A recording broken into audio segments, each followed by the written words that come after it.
2.5 लाख रुपए दे। पहले कितना गजब की चीजें हुआ करती। महाभारत अगर आपने देखी हो तो धृतराष्ट्र का नाम सुना होगा। धृतराष्ट्र का ब्याह अफगानिस्तान के गांधार प्रदेश के अंदर हुआ था। नहीं, गांधारी जो थी कड़क की थी, अफगानिस्तान की थी। तक्षशिला विश्वविद्यालय तभी अवगत है, इतनी दूर के ब्याह हुआ करते। आचार्य ओशो जो है वो एक बात कहा करते कि जितनी दूर ब्याह होगा उतना ही अच्छा है, क्योंकि जो गुण जो है अपने जो बड़े बुजुर्ग जो हैं, बफरिंग बोल रहे हैं, बचला के देखिए वीडियो भाई, जो अपने बड़े बुजुर्ग जो है वो एक काम करया कर दे कि गोद टाड़ा कर दे, गाम टाड़ा कर दे, क्योंकि आपस का जो खून जो हो मैच करा है वो नहीं करेगा। जितनी दूर ब्याह होंगे उतना ही अच्छा है। तो अंतर जातीय ब्याह खातर 2.5 लाख रुपए देव है, गर्भवती महिला खातर 6,000 रुपये देव है। अंतर जातीय ब्याह में जनरल और एससी की कंडीशन रखी गई है। तेजाब पीड़ित को कितने रुपए देव है? 3 लाख रुपये हरियाणा सरकार देव है। HIV एड्स खातर कितने देव है? 2,000 रुपये देव है। टीबी के जो मरीज जो है उन्हें कितने रुपये मिले हैं? 500 रुपये हरियाणा सरकार देने का काम कर रहा है।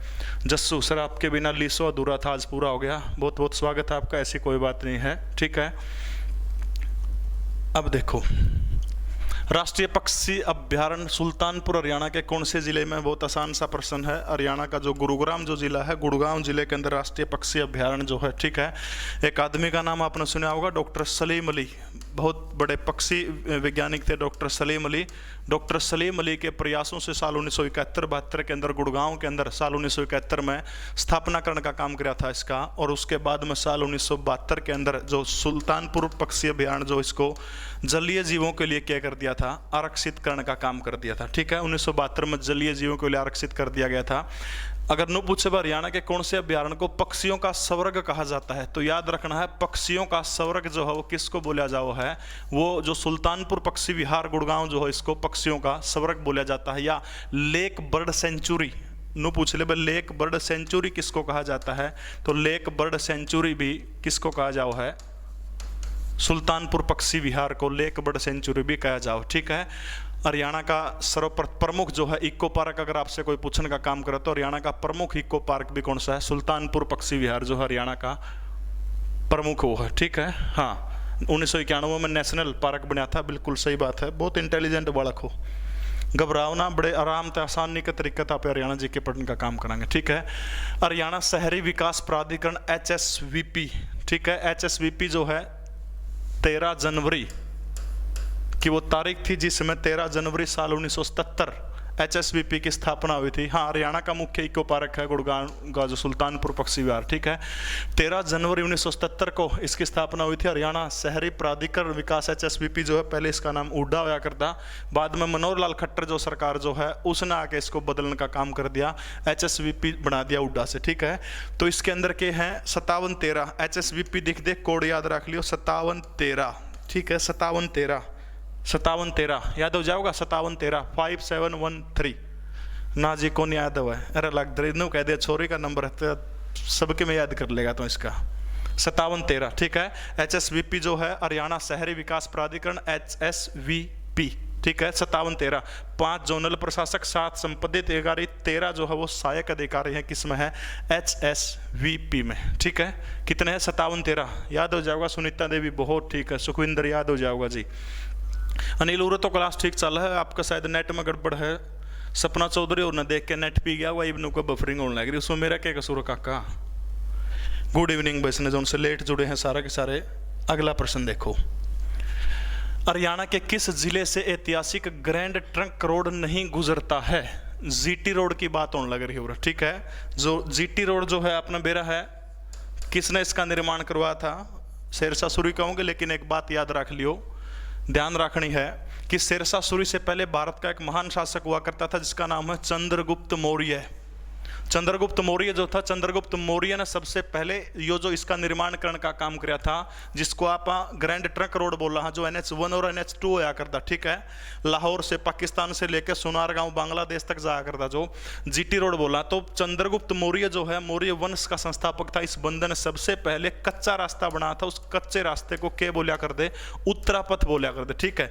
बाद में उसी रास्ते को पक्का करवाने का काम करवाया था, ग्रैंड ट्रंक रोड के नाम से विख्यात हो गया, जिसको शेरशाह सूरी जो है, शेरशाह सूरी ने इसको पक्का करवाने का काम किया था, ग्रैंड ट्रंक रोड को। चंद्रगुप्त मौर्य मौर्य वंश का संस्थापक था। इसका प्रधानमंत्री कौन था? आचार्य चाणक्य जो था, जिनकी कल जन्मदिन था। आचार्य चाणक्य उनके प्रधानमंत्री थे। देखिए आज इस देश के अंदर, इससे पहले कि आपने सरकारें देखी होगी, 10 साल तक डॉक्टर मनमोहन सिंह इस देश के प्रधानमंत्री रहे। आचार्य चाणक्य एक बात के ऊपर हमेशा महत्व देते थे। उसका नाम सुना होगा, सिकंदर का नाम सुना होगा सबने। सिकंदर का एक सेनापति था सेल्यूकस निकेटर, और सिकंदर की मौत के बाद में सेल्यूकस निकेटर जो है वो सिकंदर के आधे हिस्से के ऊपर शासन करने लग गया।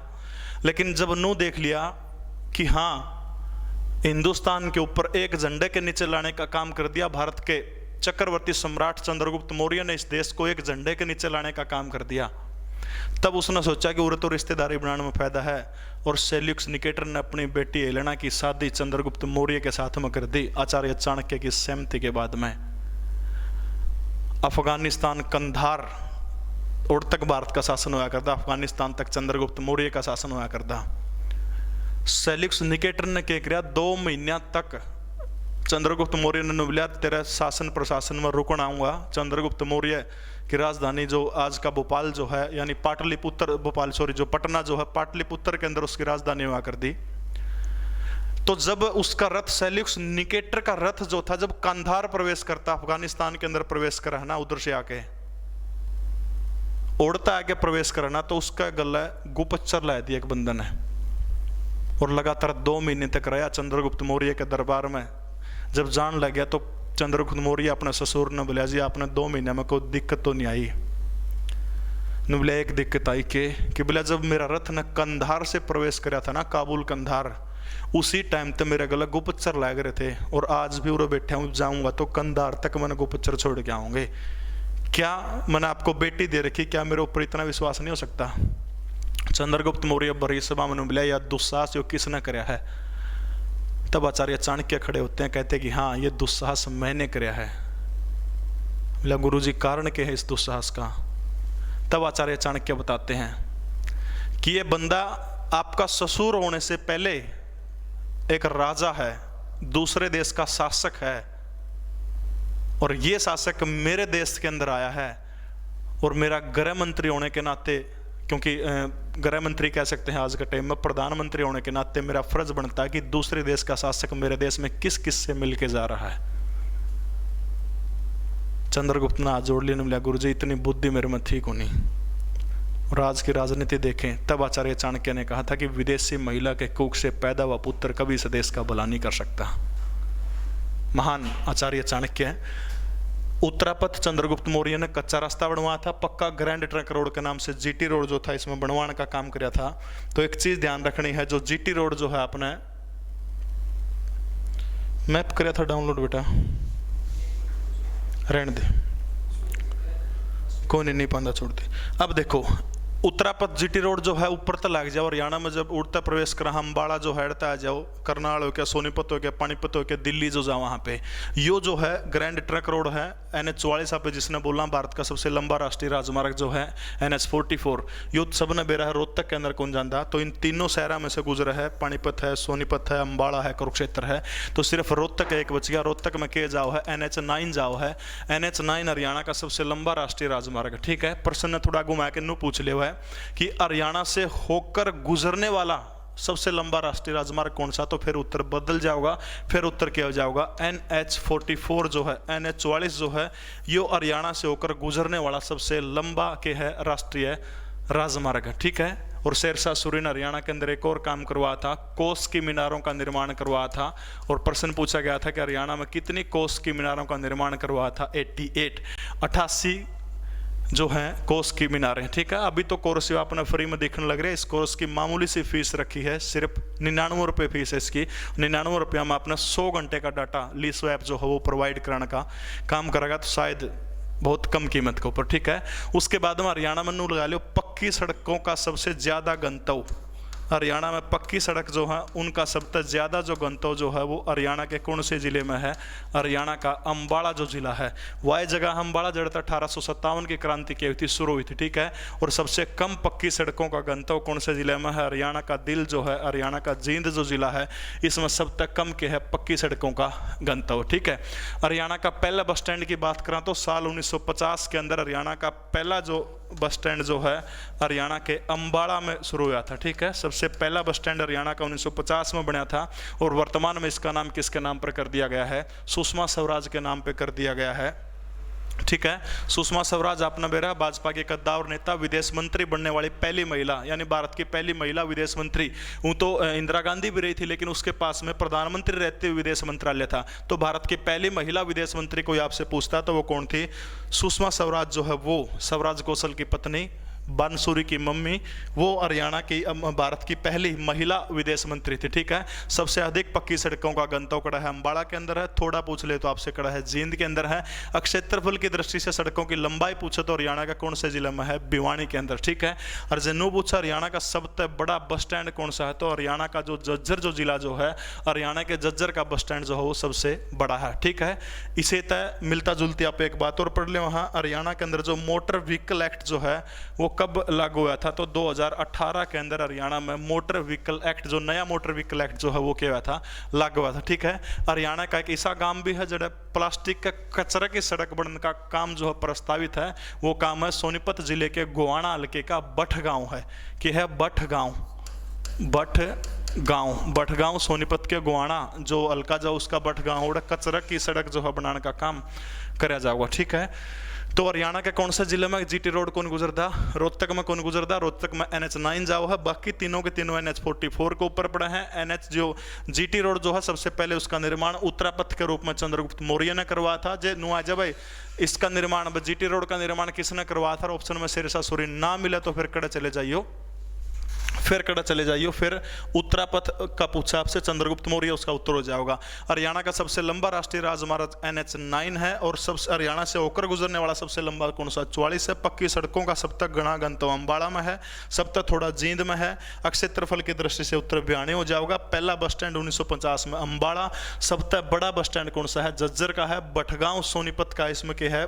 प्लास्टिक का कचरा तो सड़क बनाई जाओगी। 2018 में क्या हुआ था? हो रहा है मोटर व्हीकल एक्ट हरियाणा प्रदेश के अंदर क्या था? लागू हुआ था, ठीक है। अगला प्रश्न देखो, दिल्ली विश्वविद्यालय के किस कॉलेज से सर छोटूराम ने स्नातक की डिग्री के लिए अध्ययन किया था? मीनू बेटा नेट की समस्या मारा तो को नहीं मारा तो ठीक चल लग रहा हो तो मेरे सामने क्लास चला ओके चला है, फिर देख लिया बेटा थोड़ी बफरिंग हो तो, ठीक है। देखो सर छोटूराम का नाम आपने सुना होगा, किसानों के मसीहा हैं दीनबंधु सर छोटूराम का आपने नाम सुना है। तो सेंट स्टीफेंस कॉलेज जो है दिल्ली का सेंट स्टीफेंस कॉलेज जो है, इसी सेंट स्टीफेन कॉलेज से सर छोटूराम ने साल 1905 के अंदर क्या किया था? बीए की जो डिग्री जो है, स्नातक कह दो, बीए कह दो, ग्रेजुएशन करने का काम करता रहा था। 1905 में सेंट स्टीफेंस कॉलेज जो है दिल्ली का, वहाँ से ग्रेजुएशन करने का काम किया था। इसके अलावा जो आगरा कॉलेज जो है, यो भी प्रश्न 4-5 बार पूछ लिया। आगरा कॉलेज जो है, आगरा कॉलेज से 1910 के अंदर LLB यानी जो वकालत जो है, वकालत करने का काम करता रहा था। आगरा कॉलेज से LLB करने का काम किया था, ठीक है। दीनबंधु नाम आपने सुना होगा, ठीक है। तो दीनबंधु एक उपाधि है और इस दीनबंधु उपाधि को देने का काम किया था 2 महान शख्स, CF एंड्रूज और महात्मा गांधी। बन्नू पूछ ले हो कि इनको दीनबंधु की उपाधि से किसने नवाजा था? तो दीनबंधु की उपाधि से नवाजा था CF एंड्रूज और दूसरे हैं MG यानी महात्मा गांधी। साल 1922 में दीनबंधु सर छोटूराम को CF एंड्रूज और महात्मा गांधी ने दीनबंधु की उपाधि से नवाजने का काम किया था, ठीक है। इसके अलावा सर छोटूराम को एक और उपाधि से नवाजा गया था, उस उपाधि का नाम है राय बहादुर, ठीक है। या जो राय बहादुर की उपाधि जो है, इसको साल 1927 में अंग्रेज सरकार जो थी, अंग्रेज सरकार ने 1927 के अंदर दीनबंधु सर छोटूराम को राय बहादुर की उपाधि से नवाजने का काम किया था। गढ़ी सांपला रोहतक आपने नाम सुना होगा, वहां पर जन्म होता है। भाई बहनों में छोटे थे इसलिए उनको वास्तविक नाम इनका रिचपाल था, लेकिन छोटू कह के बुलाया करते। स्कूल में जब दाखिला लिया तो छोटू का नाम उन्होंने स्कूल में भी यो नाम चला, छोटू नाम चला, ठीक है।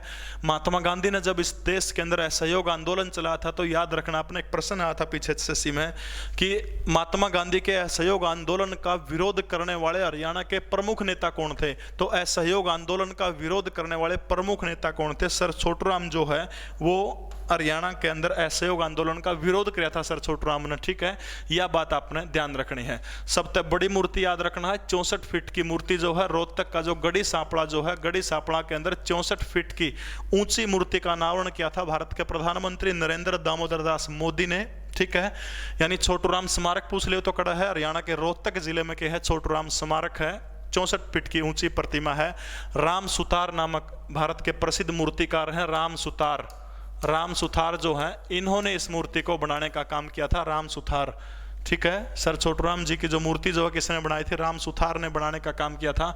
इसके अलावा दीनबंधु छोटूराम तापीय विद्युत परियोजना जो है वो खड़ा है हरियाणा के यमुनानगर के अंदर, ठीक है। हरियाणा के यमुनानगर के अंदर दीनबंधु सर छोटूराम तापीय विद्युत परियोजना चल रही है और निजी कंपनी के हाथों में वह परियोजना है।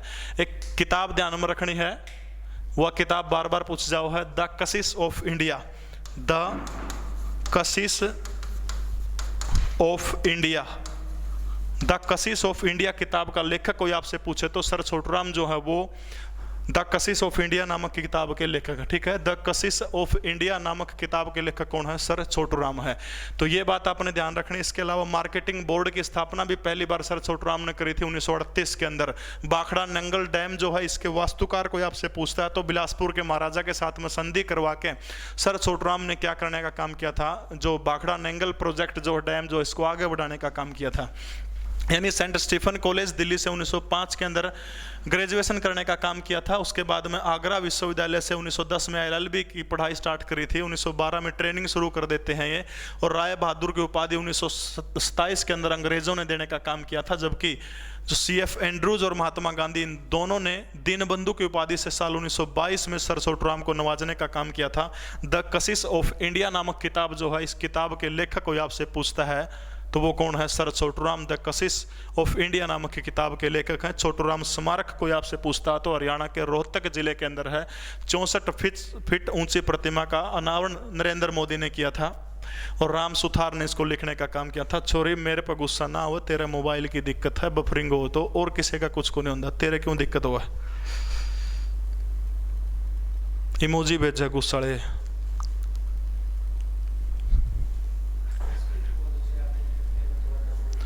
एक बार ऐप ने डिलीट कर दे मीनू, छोरी भी है छोरा है नूबिन मेरा, तो दोबारा डिलीट करके एक बार दोबारा से इंस्टॉल कर ले, ठीक है। सुनील मास्टर जी राम राम, हाँ राम सुथार द्वारा विकास चौधरी, बिल्कुल सही बात है, ठीक है।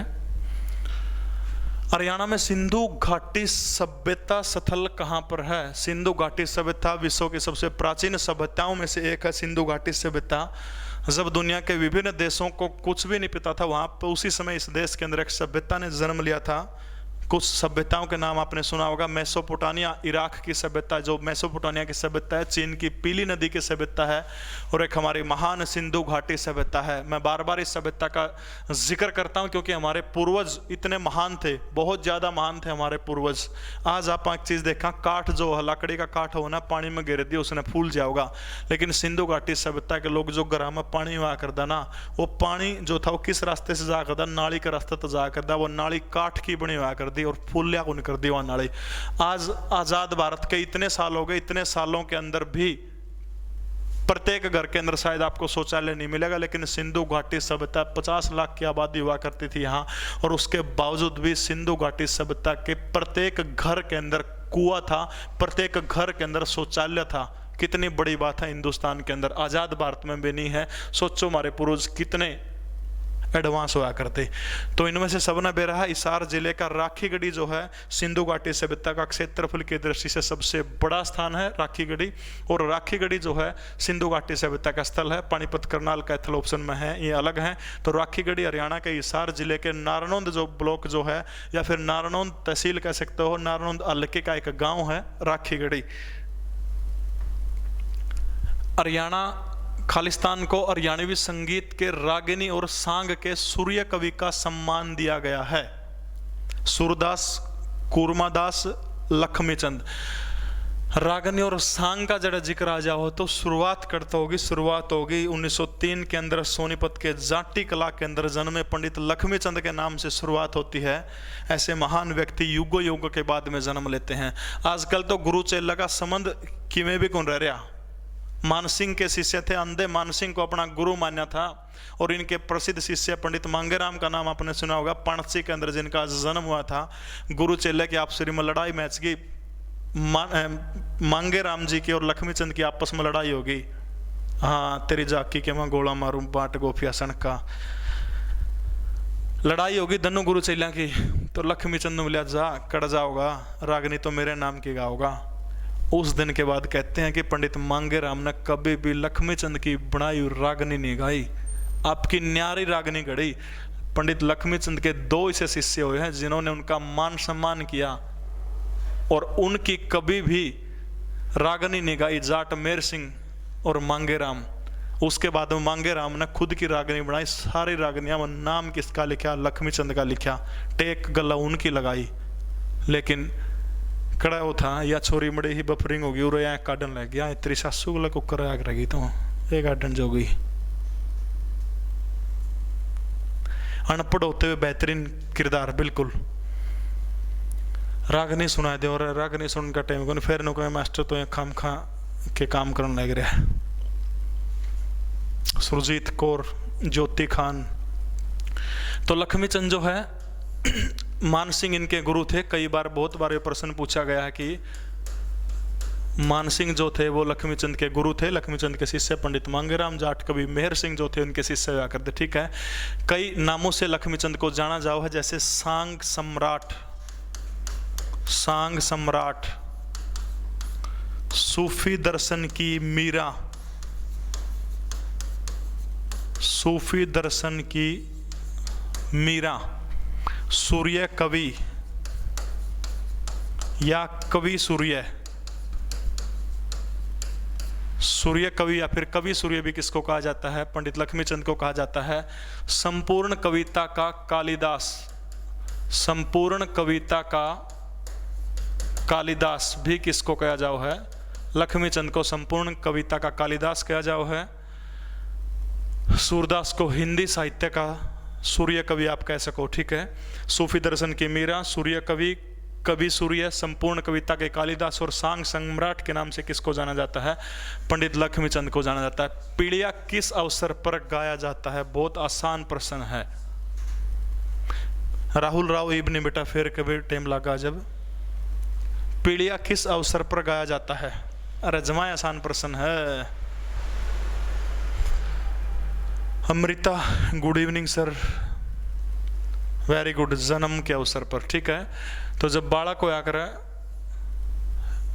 वो लेके आ कर मामा वो होंगे वो शास्त्री जी पीड़िया, हाँ वो है। मैंने शास्त्री जी बैठे बहुत जानकार आदमी है।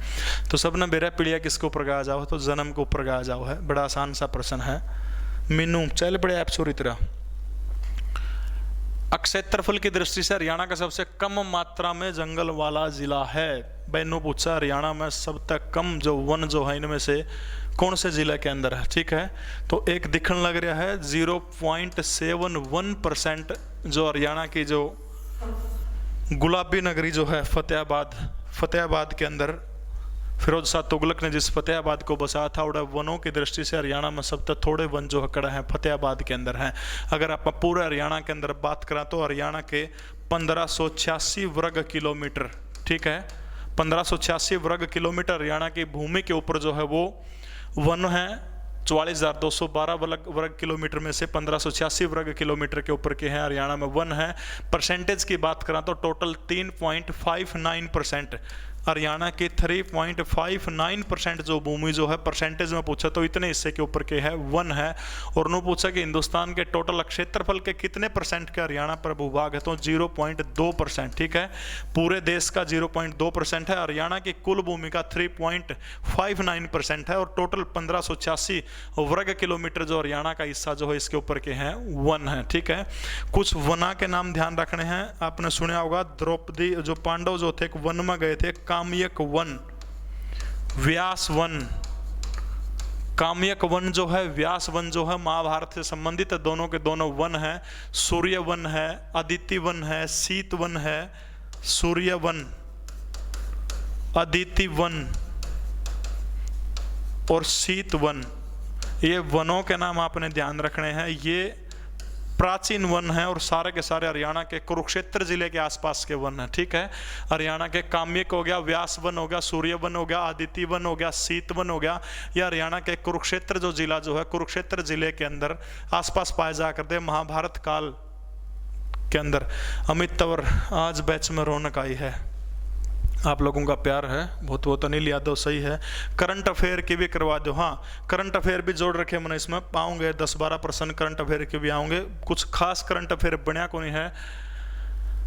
मैं कुरुक्षेत्र से हूँ सुनीता जी, क्या करूँ बेबी फिर आए, ठीक है। काम्यक, व्यासवन, सूर्यवन, आदित्यवन, शीतवन, ये सारे के सारे हरियाणा के कौन से जिले में है? हरियाणा के कुरुक्षेत्र जिले में। जिन्हों पूछा हरियाणा में डाक के वन जो हो कड़े पाए जाओ, तो सीएम सिटी करनाल जो है, करनाल के अंदर डाक के वन के वो हैं पाए जाओ, ठीक है। जो नमी वाले साल के वन पूछे हैं कि नमी वाले साल के वन, नमी वाले साल के वन आपसे कोई पूछे तो हरियाणा का जो अंबाला जो जिला जो है, अंबाला जिले में नमी वाले साल के वन पाए जाओ, ठीक है। लिखाई भी बूंदी है, उसका शकल भी बूंदी है, लेकिन बात तो सूत्री करूंगा। के जवाब देना है सुनील कुमार, के को है गुरुजी, आप डेली बैच में आ जाया करो।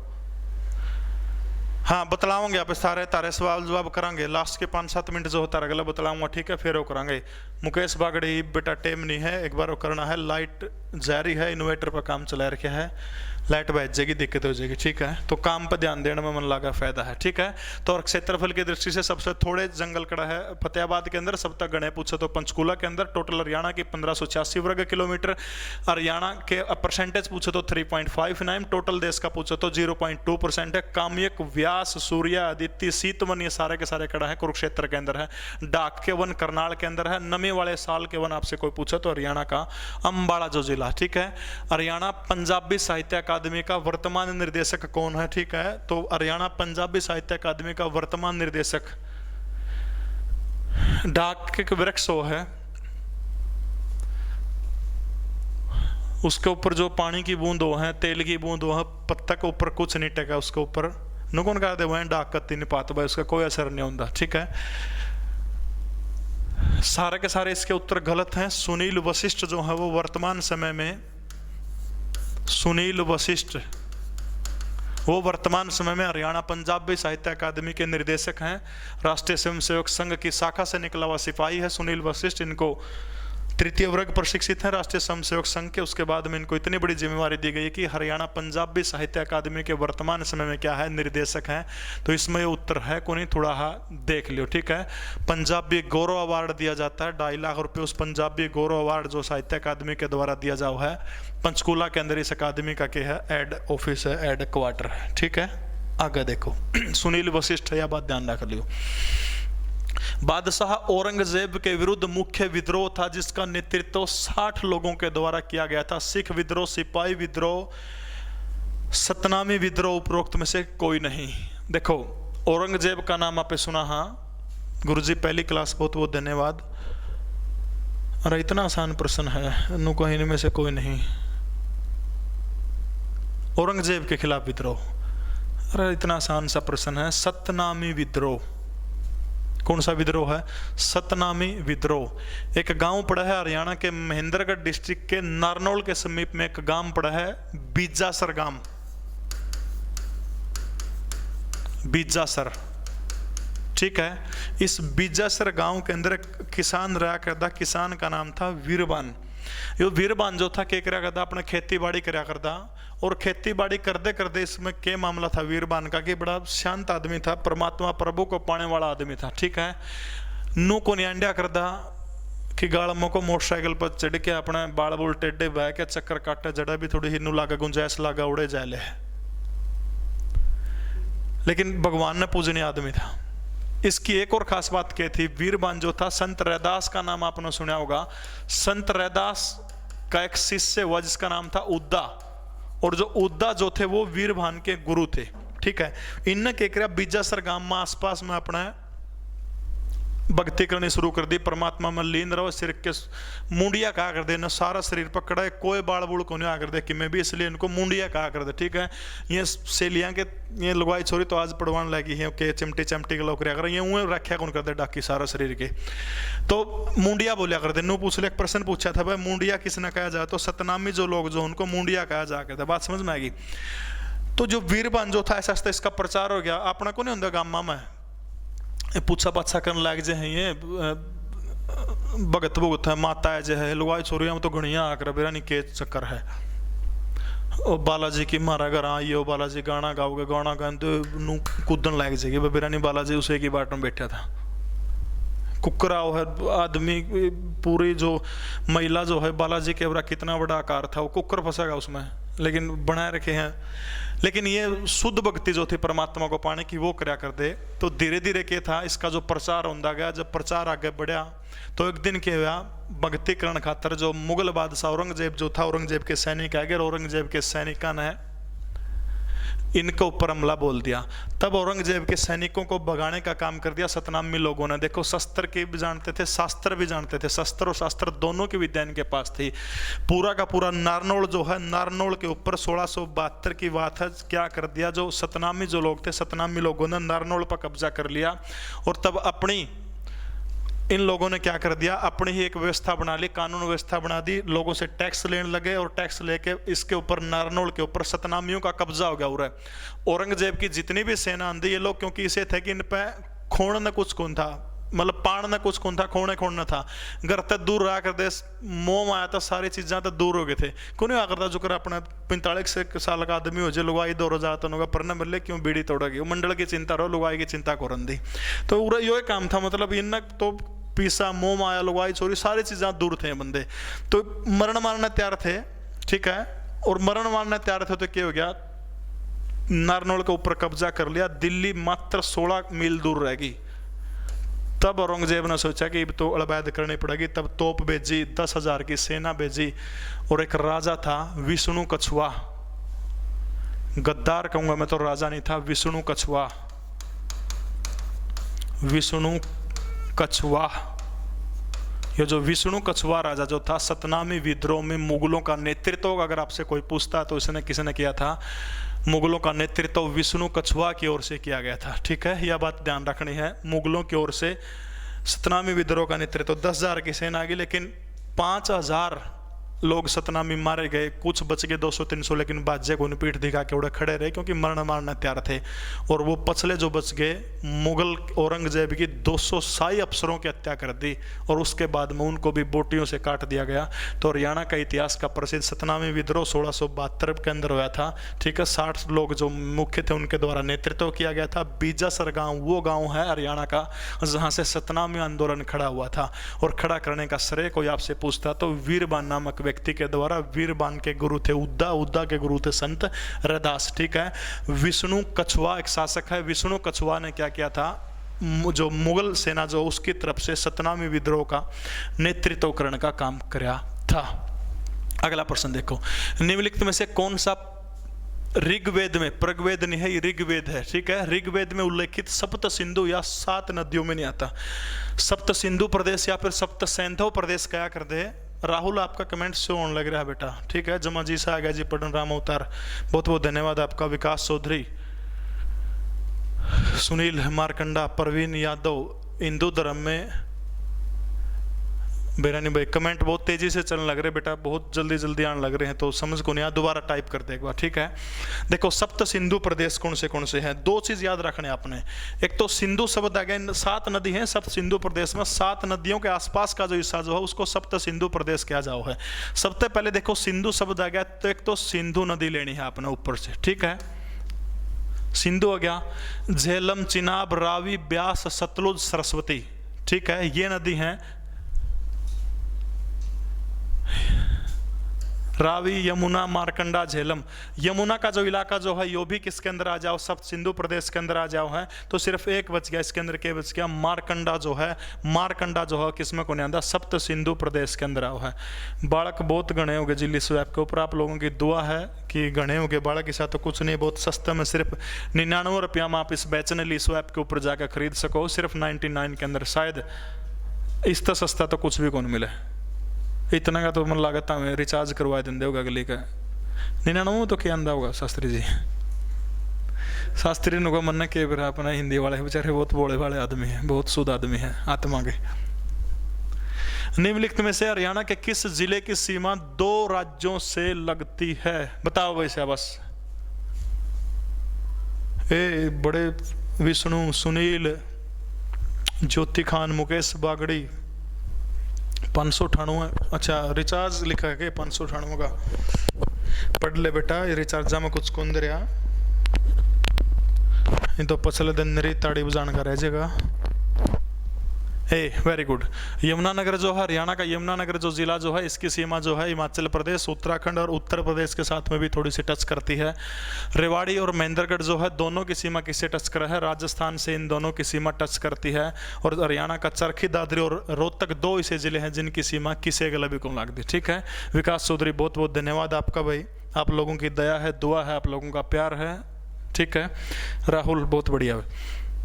फतेहाबाद जिले का नाम इसके मुख्यालय के कस्बे पर पड़ा, जिसकी नींव 14वीं शताब्दी में अपने बेटे फतेह खान के ऊपर पड़ी थी। तो सबने बेरा है फिरोज शाह तुगलक जो है, फिरोज शाह तुगलक ने अपने बेटे के नाम के ऊपर हरियाणा के फतेहाबाद की स्थापना करने का काम किया था। बहुत आसान प्रश्न है, डेली क्लास ले लिया करो, कोशिश करूंगा बेटा लेने की। 2 और मास्टर फिर हुए रुस जाएंगे, नुकोंगे हमारी क्लास क्या तक करवाते, हमारे फोटो क्या लाए थे, बहुत सारी चिंता हो जाए। अंजू थैंक यू बेटा, सच में मज़ा आ गया, रौनक आ गई। धीरज शर्मा, आप लोगों का प्यार है।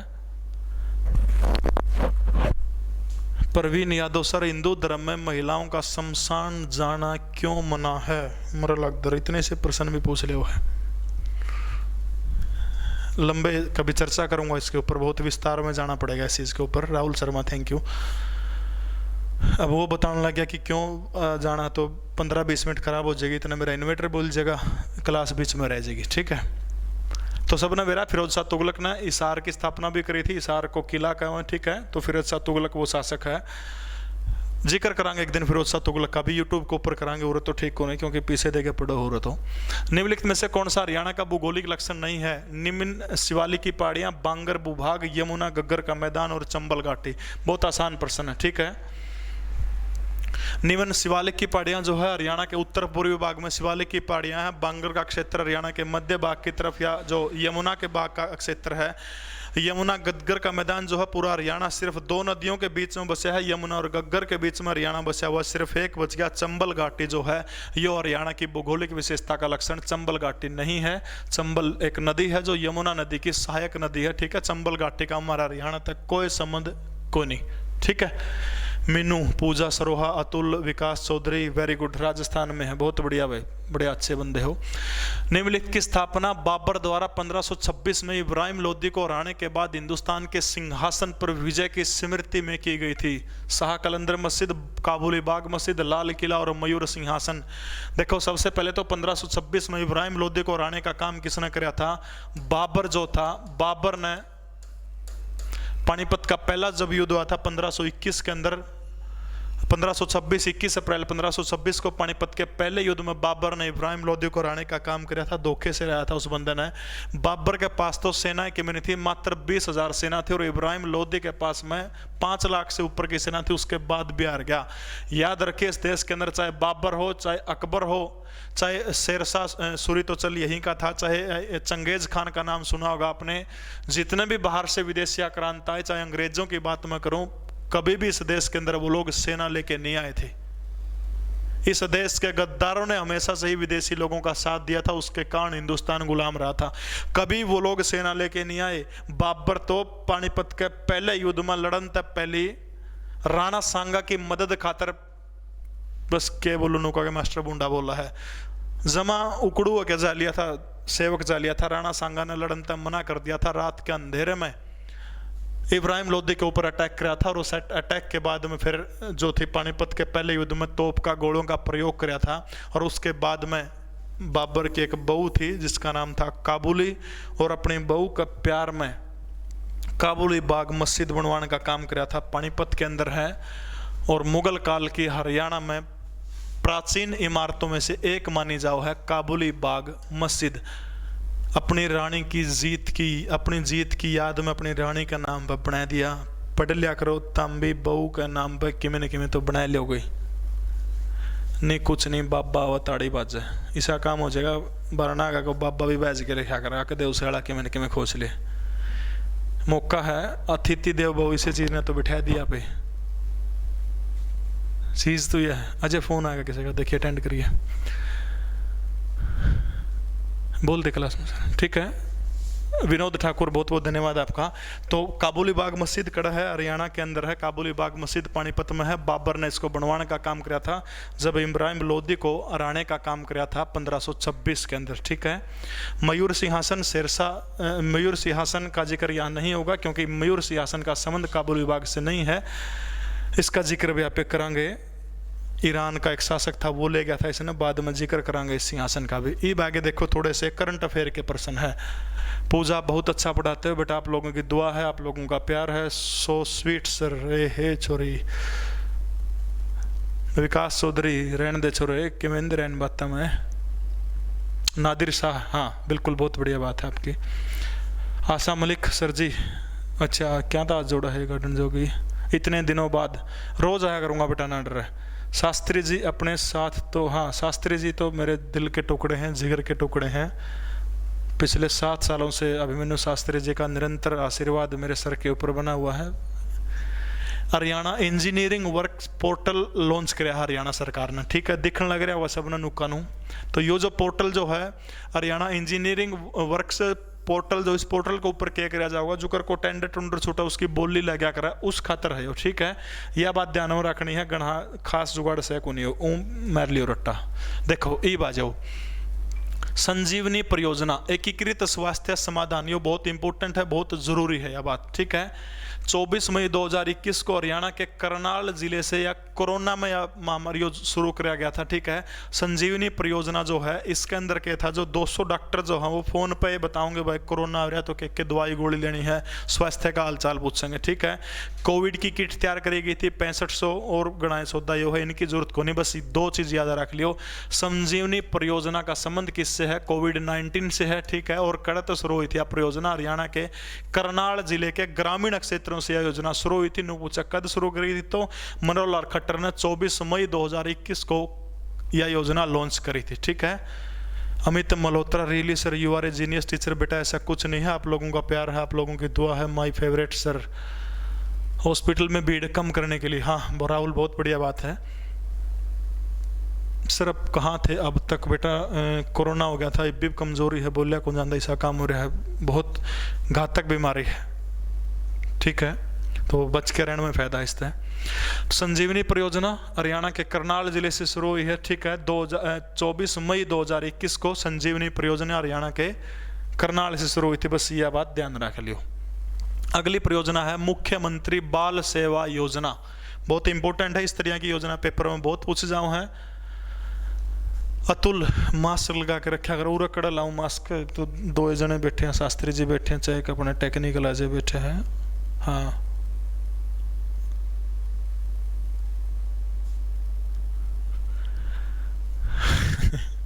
अरे छोरे सा कि मैं को नहीं, तारी बाट देखते देखते सर बड़का की आंख पिघल गई। आप लोगों का प्यार है बेटा, ऐसा कुछ नहीं है, ठीक है। हाँ जल्दी मिनू, अब कोई दिक्कत नहीं है, रिकवर हूँ बिल्कुल स्वस्थ हूँ, ऐसी ज़्यादा कोई दिक्कत है नहीं, ठीक है। मुख्यमंत्री बाल सेवा योजना, मुख्यमंत्री बाल सेवा योजना के तहत क्या है, जिसका कोविड में जिसके माँ बाप दोनों की डेथ होगी, राहुल राव शास्त्री जी का कोने यहाँ कोरोना क्यों होगा, लगदर क्यों मारा है। मुख्यमंत्री बाल सेवा योजना, ठीक है। मुख्यमंत्री बाल सेवा योजना के है जिसके माँ बाबू दोनों मर गए थे, उन खातर हरियाणा सरकार ने पहल शुरू करी है। अनाथ बच्चों को 2500 रुपये प्रति माह मिलेंगे। प्रश्न थोड़ा सा घुमा के दे देगा कि मुख्यमंत्री बाल सेवा योजना के तहत कितने रुपए मिलेंगे, तो 2,500 रुपये प्रति महीना मिलेगा। या कोविड से अनाथ बच्चों की सहायता के लिए कितने रुपए मिलेंगे, तो भी 2,500 रुपये मिलेंगे।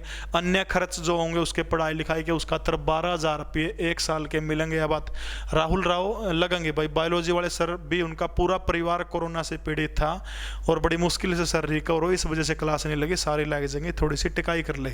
50 बार कमेंट कर दिया, ठीक है, यह बात ध्यान रखनी है। और 18 वर्ष की उम्र तक प्रत्येक उनका खाता में 1,500 रुपये प्रति महीना जमा करे जाओगे, ठीक है। और जो छोरी जो हैं उनका 51,000 रुपये ब्याह के टाइम पर मिलेगा, सगुन मिलेगा। ये 5-4 बात याद रखनी। मुख्यमंत्री बाल सेवा योजना में जो अनाथ बच्चे जिनके माँ बाप मर गए, 2,500 रुपये पर महीना मिलेगा। जो एक्स्ट्रा खर्चे जो उन खातर 12,000 रुपये मिलेंगे। और 18 वर्ष तक उनका खाता में 1,500 रुपये महीना जमा कराया जाएगा। ब्याह ऑन जोगी होगी उस टाइम पर 51,000 की जरूरत पड़ेगी, लेकिन आजकल तो खट्टर वाले 51,000 की जरूरत कौन पड़ती, मन लागा है। अगला प्रश्न देखो, हरियाणा सरकार भी प्रतिमाह देगी 2,500 रुपये, ठीक है। यह बात है, यो जो मैंने बताई थी वही मामला है। 2,500 रुपये देगी जो कोविड के अंदर जो बालक अनाथ हो गया उनने, ठीक है। मारे खिलाड़ी मारी शान, टोक्यो ओलंपिक 2021 भाई कड़ा होगा, टोक्यो में होंगे ओलंपिक 2021, कैमरा होंगे कि नहीं संशय है, ठीक है। टोक्यो ओलंपिक 2021 खिलाड़ियों के लिए तो हरियाणा सरकार क्या कर रहा है, ये चीज़ ध्यान रखनी है। हरियाणा सरकार जो है 5 लाख रुपए प्रदान करे जाओगे, जो क्वालिफाई करेंगे, जो पात्र होंगे उन्हें डाइट वगैरह के मिलेंगे, ठीक है। यह बात ध्यान रखनी। कितने रुपए मिलेंगे, 5,000 रुपये मिलेंगे। यह बात सबसे इंपॉर्टेंट ध्यान में रखनी है। दूसरा जो है इनाम, जो है इनाम नगद राशि बेरा है। गोल्ड मेडल ले आओगा तो 6 करोड़ है, चांदी वाला ले आओगा तो 4 करोड़ है, कांस्य पदक ले आओगा तो कितने मिलेंगे, 2.5 करोड़ ले आओगा। और जो इसमें पार्टिसिपेंट करेगा उसको 15 लाख रुपये मिलेंगे, ठीक है। यह बात याद रखनी है। जीके अभी सर नाम का यूट्यूब चैनल है, मनु शास्त्री सर को जरूर सारे के सारे लाइक फॉलो शेयर सबके मैं करती हूँ जो तरफ हो, ठीक है। यह बात याद रखनी है। मतलब वो एक जन कोरोना का जिक्र चल रहा था, बार बार कमेंट आओ है, इसे से लोग हैं जो कर पूछा तो नो ऑक्सीजन की जरूरत पड़ेगी, हाँ भाई ऑक्सीजन चाहिए, बोले काढ़ा पी ले। अरे काका काढ़ा न्यारी चीज़ है, ऑक्सीजन न्यारी चीज़ है। हाँ, मेहनत को सब सलाम करते हैं, बिल्कुल। विनेश फोगाट ने ले लिया सबसे पहले। गुरुजी अतुल समझ नहीं आया आपका कमेंट, क्या बोलो हो, ठीक है। यह बात याद रखनी है। खिलाड़ियों का टोक्यो ओलंपिक में तैयारी की 5 लाख रुपए जो पात्र है उनको मिलेंगे, या 6, 4, 2.5, यह बात याद रख लियो, 6, 4, 2.5, ठीक है। 6 गोल्ड मेडल हैं, चांदी वाला के 4 हैं, जो कांस्य का इसके कितने हैं, 2.5 करोड़ रुपए। लेकिन प्रतिभागी जो इसमें हिस्सा लेोगे उनको कितने हैं, 15 लाख रुपए मनोहर लाल खट्टर सरकार देने का काम करेगी। ये कोविड से अनाथ होने वाला दोबारा फिर आ गया मामला। समाज के कमजोर वर्गों के उत्थान हेतु हरियाणा सरकार ने जो कानूनी सहायता सेवा जो थी, हमारे अनुसूचित जाति के भाई बहन जो है, यदि उनकी किसी के लड़ाई होगी तो फिर क्या करना पड़ेगा, लठ बाजेंगे तो थाना में जाना पड़ेगा, उसका आगे कोर्ट होगी, कोर्ट में जाने खातर गरीब आदमी द्वारा पीछे को नहीं होंगे। तो पहले हरियाणा सरकार कानूनी सहायता में 11,000 रुपये दिया करती। SC जो शेड्यूल कास्ट के जो है उनको अब कितने रुपए दोगी, अब 22,000 रुपये कानूनी सहायता देने का काम करेगी हरियाणा सरकार, ठीक है। याद रख लो, ठीक है। अब कितने मिलेंगे, 22,000 रुपये हरियाणा सरकार अनुसूचित जनजाति के भाई बहनों को देने का काम करेंगे। हरियाणा के गुड़गांव का जो मानेसर जो है, हाल ही में इसको नगर निगम भी बनाया गया है। मानेसर के अंदर फ्लिपकार्ट जो है सबसे बड़ा आपूर्ति केंद्र बना होगा। गांव का नाम है पातली आजीपुर, यह ध्यान रखना है। पातली आजीपुर जो है, इस गांव के अंदर जो फ्लिपकार्ट जो है वो सबसे बड़ा आपूर्ति केंद्र बनाने का काम करेगा। और इससे करीब करीब 12,000 हरियाणा के अंदर रोजगार मिलेंगे, ठीक है, याद रखना है, ठीक है। 12,000 रोजगार मिलेंगे। मानेसर में सबसे बड़ा फ्लिपकार्ट का आपूर्ति केंद्र मिलेगा, जब तक ये उसका सप्लाई उसका है। ई लक्ष्य वाहिनी, काम तो बड़ा अच्छा हरियाणा सरकार का, लेकिन ना हरियाणा सरकार द्वारा मास्टर बस सरकार क्या करेगी, जो गामा में CSC सेंटर जो उन CSC सेंटर के माध्यम से फ्री कोचिंग देगी। 100 से अधिक प्रतियोगी क्लासा खातर फ्री कोचिंग देने का काम करेगी हरियाणा सरकार। 5 जिले चुने गए हैं, कैथल, अम्बाड़ा, यमुनानगर, जींद और झज्जर। इन 5 जिला के लोगों को 100 से अधिक प्रतियोगी परीक्षाओं की ट्रेनिंग दी जाएगी, लगभग 10,000 छात्रों को। नू पूछा जाओ हरियाणा सरकार फ्री में कोचिंग देने लग रही है, उस योजना का नाम क्या है, तो उस योजना का नाम है ई लक्ष्य वाहिनी। क्या नाम है, ई लक्ष्य वाहिनी इस योजना का नाम है, लेकिन ठंडा बस्ता में है बेरा है, कुछ नहीं होना। हरियाणा पुलिस का पेपर कद होगा, बार बार को पेपर चक्कर दे वो अपना काम क्या है तैयारी करने का, अपनी तैयारी जारी रखे जाओ, पेपर के चक्कर में ना पड़ो, क्यों माथा मारो।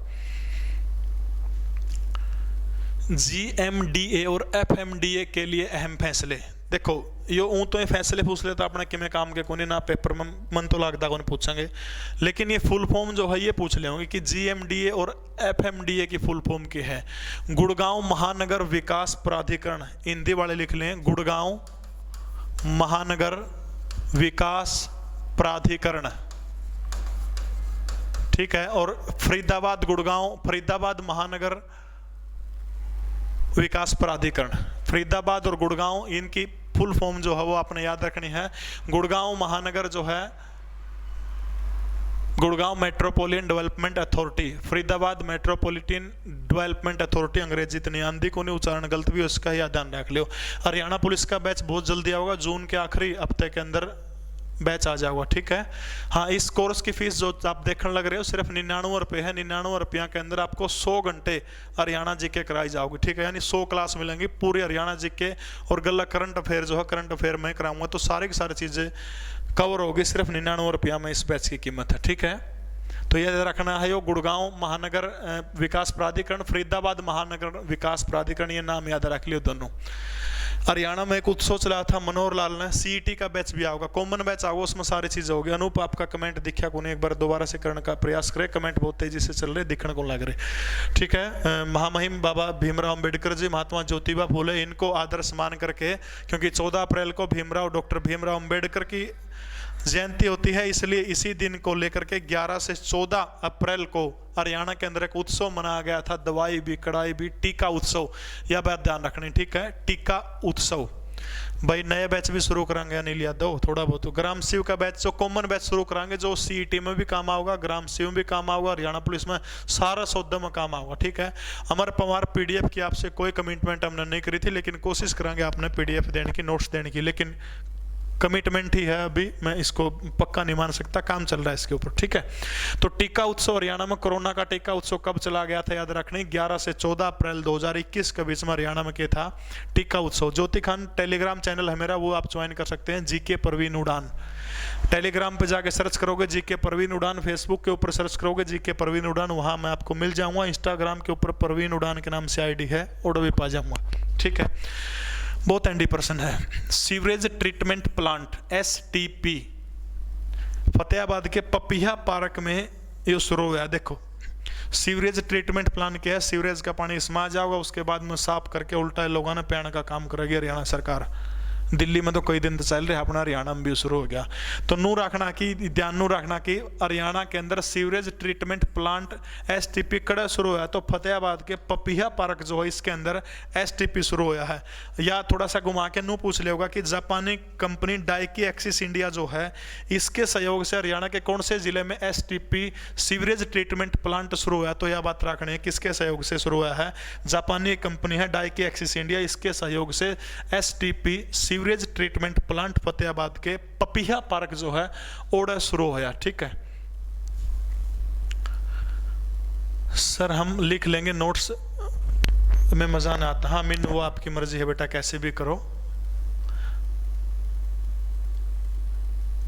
कवर हो जाएगा बेटा, अभी पेपर है नहीं, कोई चिंता वाली बात नहीं है, बड़े आराम से कवर हो जाएगा, ठीक है। वो टेंशन ना छोड़ो, सिलेबस करवाओगे पूरा। देखो हरियाणा सरकार ने कोरोना से निपटने खातिर एक नीति बनाई थी, और नीति बहुत इंपॉर्टेंट है, TTT, यह बात याद रखने। बस कौन सी नीति के ऊपर हरियाणा सरकार ने काम किया, TTT, 3 T है, कौन सी, टेस्ट, ट्रैक और ट्रीट, ठीक है। ट्रीटमेंट यानी पहले तो टेस्ट कराया है कोरोना का, फिर उसके बाद में कोरोना का टेस्ट करके उनको ट्रैक कराया कड़ा रहा, उसके बाद में उनको ट्रीटमेंट दिया गया है। तो यह बात याद रखनी है, बहुत इंपॉर्टेंट है कि हरियाणा सरकार ने कोरोना से लड़ने खातिर कौन सी नीति का गठन किया था, कौन सी रणनीति के ऊपर काम किया था, TTT के ऊपर काम किया था, टेस्ट, ट्रैक और ट्रीट, टेस्ट, ट्रैक, ट्रीट, ठीक है। टेस्ट, ट्रैक, ट्रीट, इस नीति के ऊपर लगभग 60 लाख परिवारों को इसके अंदर क्या किया था, खट्टर सरकार ने शामिल करने का काम किया था। हरिहर योजना बहुत इंपॉर्टेंट योजना, देखो हरिहर योजना जो है हरियाणा के अंदर जो लावारिस बच्चे हैं जिनके माँ बाप नहीं हैं, इस बैच में आप ही लिया करो क्लास। हाँ, 2 बालकिशन सर जी हैं और फुगाट सर हैं, वो भी क्लास लेंगे, मैं भी क्लास लूंगा, ठीक है। सारे के सारे टीचर वो करेंगे जरूर, सारे के सारे। कमेंट मैं नहीं पढ़ पा रहा हूँ आपकी, बहुत तेजी से चल रहे हैं। हरियर योजना में क्या है, लावारिस बच्चे जो हैं, लावारिस बच्चे हैं, इनका प्रमोद प्रणाम भाई, लावारिस बच्चों खातर हरियाणा सरकार क्या करेगी भाई, पढ़ाओ लिखाओगी उन्हें, उसके बाद में नौकरी भी देने का काम करेगी। जो लावारिस बच्चे हैं, ठीक है, देखभाल करेगी, पुनर्वास और वित्तीय सहायता देगी, निःशुल्क सरकारी और कॉलेज की शिक्षा देगी। अनुकंपा के आधार पर रोजगार का मतलब क्या है, हरियाणा सरकार कैबिनेट की एक मीटिंग करके प्रदेश के किसी भी व्यक्ति को बिना वैकेंसी निकाले सरकार नौकरी दे सकती है, उसको बोलते हैं अनुकंपा के ऊपर आधारित नौकरी। कौन देखा कई बार को हादसा हो जाए तो सारे के सारे कड़े भी कोई मर्जे मान लिया, चाहे कोई आंदोलन हो चाहे मर्जे को, तो सीधा सीधा एक वो कौन होती भाई, मांग करेंगे भाई परिवार के एक सदस्य को सरकारी नौकरी दी जाए। सुजाता रेस्ट जरूरी आपके लिए, थैंक यू बेटा। तो याद रखने अनुकंपा के आधार पर नौकरी मिलेगी, मकान मिलने खातर लोन देगा। बस पेपर में 9% पूछ सके भाई हरियर योजना का संबंध किससे है, तो लावारिस बच्चों की पढ़ाई लिखाई से हर योजना का संबंध है, बस यह बात याद रखनी है, ठीक है। खेलो इंडिया का चौथा संस्करण 21 नवंबर से, बहुत इंपॉर्टेंट है। खेलो इंडिया यूथ गेम 2021, इनकी मेजबानी कौन करेगा, बेस्ट टीचर लिस्ट ऐप के ऊपर राजेश जी, थैंक यू, आपका स्वागत है। खेलो इंडिया यूथ गेम जो है, याद रखना, खेलो इंडिया यूथ गेम जो है 2021 के अंदर इनकी मेजबानी हरियाणा सरकार करने का काम करेगी, ठीक है। नवंबर के अंदर ये खेल होंगे, यह बात याद रखना। 21 नवंबर से हरियाणा के पंचकूला, अंबाला, शाहबाद, इन 3 जगह को चुना गया है, यह बात याद रखनी है। पंचकूला से आगाज होगा, यह बात याद रखनी है। मेजबानी पंचकूला, अंबाला और शाहबाद, इसके अलावा दिल्ली और चंडीगढ़, ये चीज आपने ध्यान रखनी है, ठीक है। हाँ, दुष्यंत चौटाला ने दी थी, अनुकंपा के आधार पर दे सकती है सरकार। खेलो इंडिया 25 तरह के खेल हो गए इसके अंदर, 21 नवंबर से शुरू होकर 5 दिसंबर तक चलेंगे, ये सारी चीजें लिख लियो आप, ठीक है। खेलो इंडिया के अंदर अनिल यादव बिल्कुल लिसो ऐप के ऊपर बेहतरीन तैयारी हो रही है, सभी सेल्फ कॉन्फिडेंस भी मेरा इंप्रूव हो गया गुरुजी, थैंक्स लिसो टीम। बिल्कुल मेरी कोशिश है इससे भी सस्ती दरों के ऊपर आपको कोचिंग उपलब्ध करवाने की। अभी तो खत्म होने को बेटा क्लास, कोई नहीं, रिकॉर्डिंग देख लियो आप। तो याद रखना है, खेलो इंडिया का चौथा संस्करण है, 21 नवंबर से 5 दिसंबर तक चले है यो खेलो इंडिया यूथ गेम का। अंबाड़ा इसकी मेजबानी करेगा, अंबाड़ा के अलावा पंचकूला, अंबाड़ा और शाहबाद, दिल्ली और चंडीगढ़, इन 5 जगह पर मुख्य रूप से खेल होंगे। 25 तरह के खेल होंगे। मेजबानी पूछो तो हरियाणा का अंबाड़ा जो हो मेजबानी करेगा, ठीक है। 21 नवंबर से 5 दिसंबर 2021 तक आयोजन होगा, 8,500 लोग भाग ले होंगे। 5 पारंपरिक नए खेल शुरू करे हैं, गतका, कलारी पट्टियू, थांगत्या, मलकंब और योग, ये नए नए योग शुरू करे हैं। मारा तो बचपन में लिल्ली घोड़ी खेलिया करते, और कौन से कुंडल कांडल चप्पल चुप्पल मारने, तोता उड़ मैना उड़, कौन आजकल के खेले जा रही है। HSC का नया कोर्स भी आगा विक्रम, ठीक है। विनोद ठाकुर, ऐसी आप लोगों की दुआ है। हाँ, 90% पंचकूला में होंगे, मीनू आपकी सही बात है। गवर्नमेंट जॉब के लिए बेहतरीन टीचर, थैंक यू, आप लोगों की दुआ है। देवेंद्र, ऐसा कुछ नहीं है। शास्त्री जी आ जाइयो सर, प्रवीण सर की तो क्लास में बिजी हैं, बिरानी बक्की का वो छोरा भी। तो 5 पारंपरिक खेल हैं, खेलों के नाम ध्यान रखने, गतका, कलारी पट्टियू, थांगता, मलखंब और योग, ये शामिल होंगे। इतने डिटेल में नहीं याद रहो तो बस एक बात याद रख लियो, 21 नवंबर तक 5 दिसंबर तक पंचकूला इनकी मेजबानी करने का काम करेगा, अंबाड़ा और वो साथ में, ठीक है। हरियाणा में राष्ट्रपति शासन पहली बार कब लगा गया था, बहुत आसान प्रश्न है। हरियाणा के अंदर जो पहली बार जो राष्ट्रपति शासन कब लगा था, बिल्कुल आसान प्रश्न, शाबाश। आपके पढ़ने से 6 पेपर क्लियर हो गए, बिल्कुल आप लोगों की दुआ है, ऐसा कुछ नहीं है। मैं रोज क्लास ले लिया करो। अतुल जी बिल्कुल, B 1967, आपकी बात बिल्कुल सही है। 2 नवंबर 1967, 2 नवंबर साल 1967 हरियाणा में पहली बार राष्ट्रपति शासन लगा था, और सबसे लंबा राष्ट्रपति शासन था, 202 दिन ये राष्ट्रपति शासन चला था, ठीक है, 2 नवंबर 1967 को। और जिसमें राष्ट्रपति शासन चला था तो उसमें भारत के राष्ट्रपति कौन थे, जाकिर हुसैन जो थे वो भारत के राष्ट्रपति थे, यह बात याद रख लियो, ठीक है। जैसा कि नाम से पता है, जाकिर हुसैन भारत के पहले मुस्लिम राष्ट्रपति थे। क्या टाइम हो गया?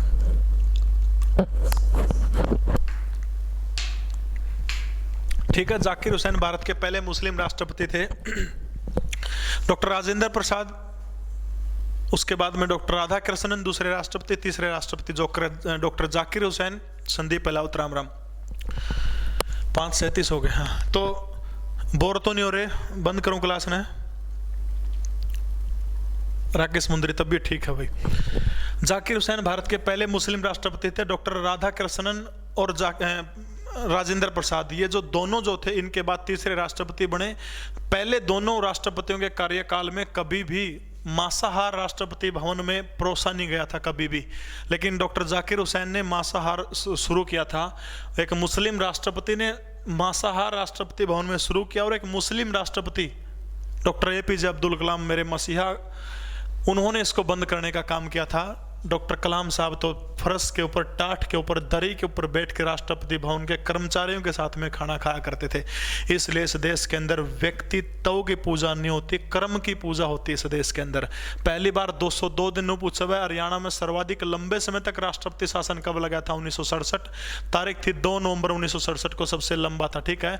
उसके बाद में 30/4/1977, 30/4 साल 1977, उस समय भारत के कार्यवाहक राष्ट्रपति हुआ करते थे BD जत्ती, बड़प्पा दनप्पा जत्ती। BD जत्ती कार्यवाहक राष्ट्रपति थे। फखरुद्दीन अली अहमद की मृत्यु हो गई थी, उसके बाद BD जत्ती देश के कार्यवाहक राष्ट्रपति बने थे। और BD जत्ती जिसमें राष्ट्रपति थे, यानी हरियाणा में दूसरी बार जब 1977 में राष्ट्रपति शासन लगा था, BD जत्ती उसमें राष्ट्रपति हुआ करते। और सबसे छोटा ये राष्ट्रपति शासन था, मात्र 52 दिन तक हरियाणा के अंदर ये रहा था। और तीसरा और अंतिम राष्ट्रपति शासन लगा था हरियाणा के अंदर 6 अप्रैल 1991। 6 अप्रैल 1991 को उस समय देश के राष्ट्रपति हुआ करते थे R वेंकटरमन। R वेंकटरमन जो थे वो देश के राष्ट्रपति हुआ करते थे। और इसके बाद जो अगले जो राष्ट्रपति जो बने थे, डॉक्टर शंकर दयाल शर्मा, इसके बाद अगले राष्ट्रपति बने थे R वेंकटरमन, ठीक है। R वेंकटरमन जो है, इनके नेतृत्व के अंदर, R वेंकटरमन के नेतृत्व, इसमें भारत हरियाणा के वो हुआ करते थे। R वेंकटरमन देश के राष्ट्रपति थे। उसके बाद में 6 अप्रैल 1991 के अंदर क्या हुआ था, इस देश के अंदर तीसरी और इस प्रदेश के अंदर तीसरी और अंतिम बार राष्ट्रपति शासन लगा था, और वो चला था 108 दिन, ठीक है। पहले वाला 202 दिन था 1967 वाला, 1977 वाला 52 दिन था BD जत्ती के नेतृत्व में।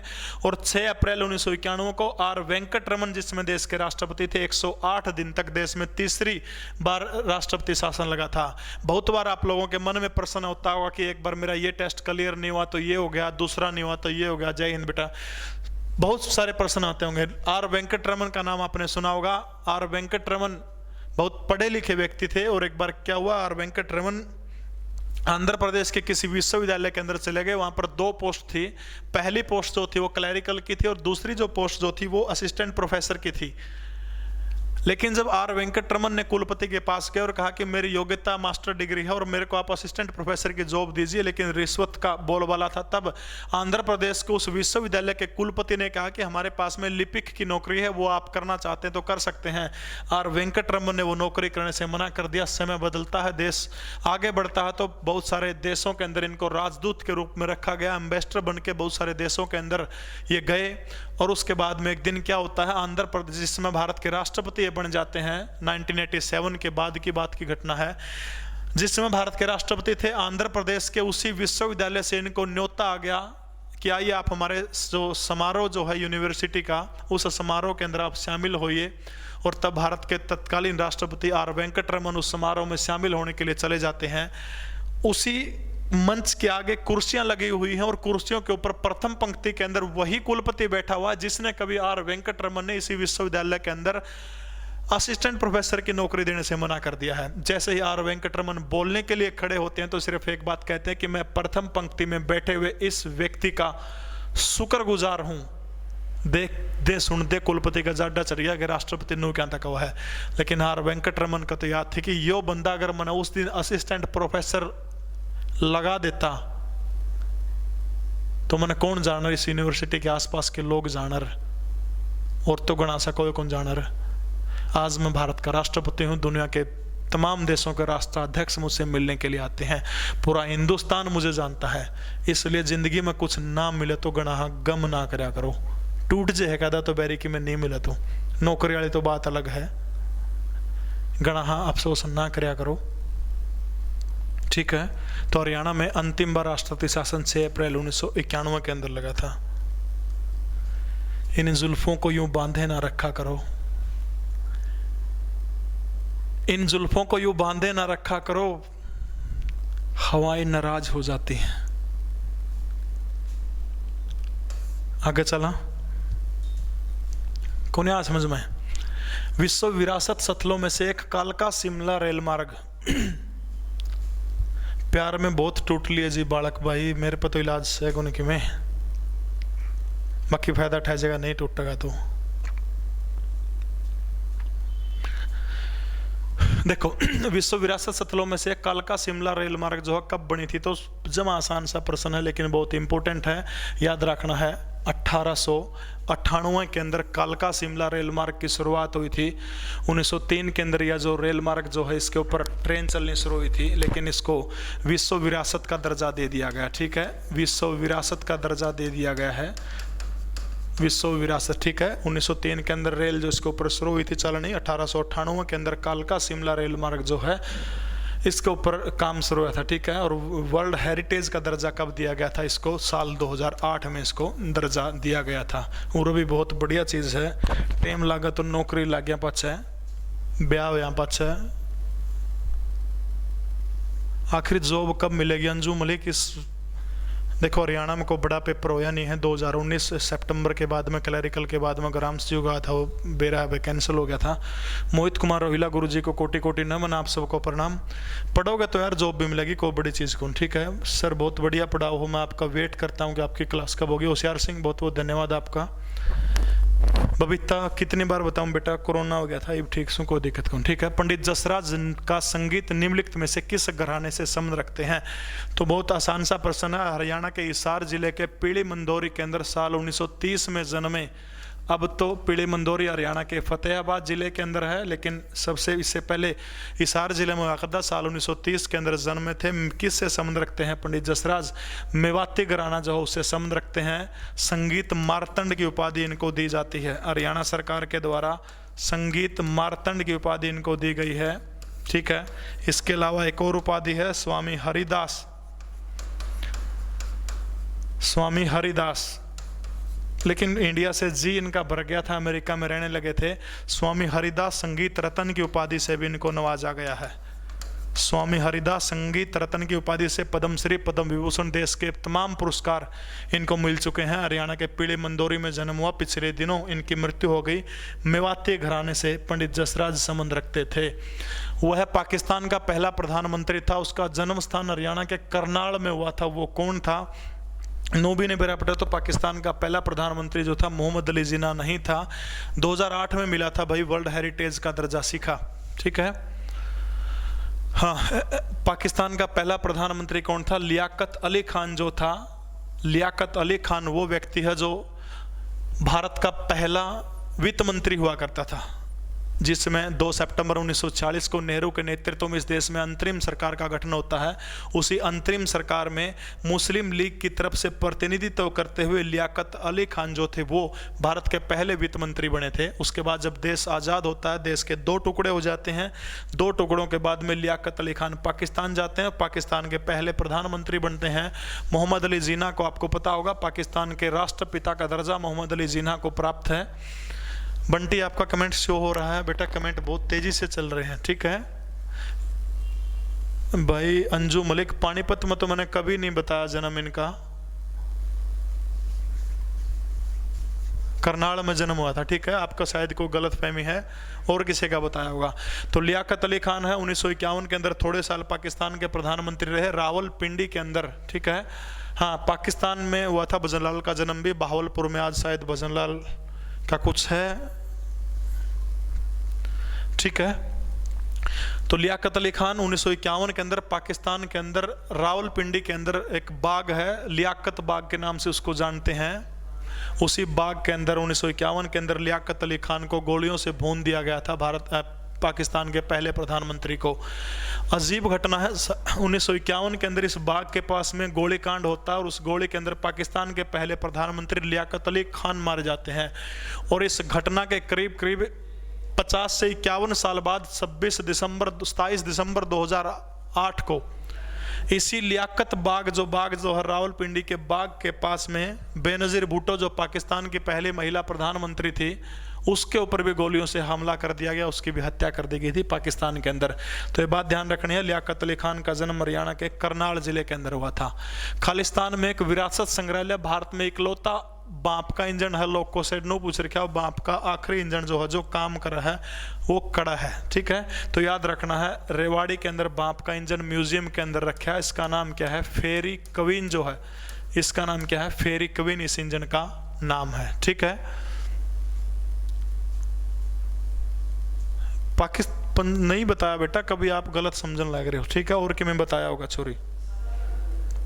अल्हड़ बीकानेरी जाने माने हिंदी और उर्दू के कवि थे। तो अल्हड़ बीकानेरी जो है हास्य रस के कवि थे। मूल नाम इनका क्या था? श्यामलाल शर्मा जो है इनका मूल नाम था, ठीक है। श्यामलाल शर्मा अल्हड़ बीकानेरी का मूल नाम था। हरियाणा के रेवाड़ी जिले का एक गांव है जिसका नाम है बीकानेर। रेवाड़ी के बीकानेर के अंदर इनका जन्म हुआ था। अल्हड़ बीकानेरी हास्य रस के बहुत बड़े कवि माने जाते हैं और इसलिए इनको बहुत सारे अवार्डों से हरियाणा सरकार ने नवाजने का काम किया है।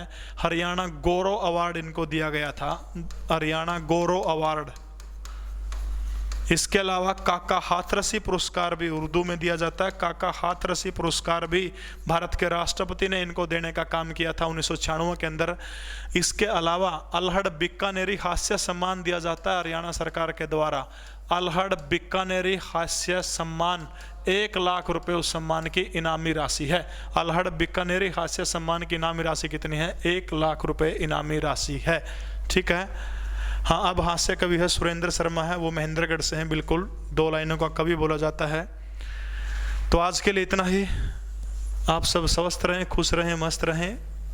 इस वीडियो को जी लगा के शेयर करें। जय हिंद, भारत माता की जय हो, वंदे मातरम।